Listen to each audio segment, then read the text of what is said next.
భారతీయులు ఇతర దేశాలకు వెళ్ళినప్పుడు తల ఎత్తుకునే పని పక్కన పెడితే, తల దించుకునే పని మాత్రం చేయకూడదు. రీసెంట్‌గా ఒక ఎపిసోడ్ జరిగింది. ఇద్దరు భారతీయులు సింగపూర్‌కెళ్లారు ఆ దేశాన్ని చూడటానికి. అక్కడికి వెళ్లి ఇద్దరు అమ్మాయిల్ని కొట్టారు. సెక్స్ వర్కర్స్‌ని పిలిపించుకొని వాళ్ళని బాగా కొట్టి వాళ్ళని రాబ్ చేశారనమాట. వాళ్ళ దగ్గరున్న డబ్బులు, వాళ్ళ దగ్గరున్న వస్తువులన్నీ తీసేసుకున్నారు. దాంతో పోలీస్ కంప్లెయింట్ ఎళ్ళిందనమాట. అండ్ 5 సంవత్సరాలు జైలు శిక్ష. దాంతో పాటు 12 కేన్ దెబ్బలు. కేన్ దెబ్బలంటే మనలాగా చిన్న కేన్స్ కాదు. అక్కడ పెద్ద పెద్ద కేన్స్ ఉంటాయన్నమాట.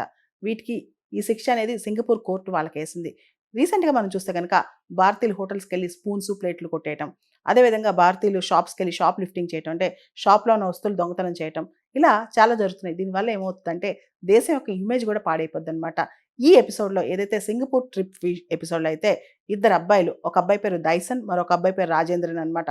ఇద్దరు కూడా ఏప్రిల్ నెలలో సింగపూర్ చుట్టానికెళ్లారు. ఎళ్లి అక్కడ లిటిల్ ఇండియా అనే ప్రాంతానికెళ్లారనమాట. అక్కడికెళ్లి టూరిస్ట్ పర్పస్ మీద అన్నీ చేస్తూ ఇద్దరు సెక్స్ వర్కర్స్‌ని పిలిపించుకొని వాళ్ళని కట్టేసి, కొట్టి వాళ్ళ దగ్గర బాగా పాస్‌పోర్ట్‌లు అన్నీ తీసుకొని వాళ్ళ దగ్గర ఉన్న డబ్బులు కూడా తీసేసుకున్నారనమాట.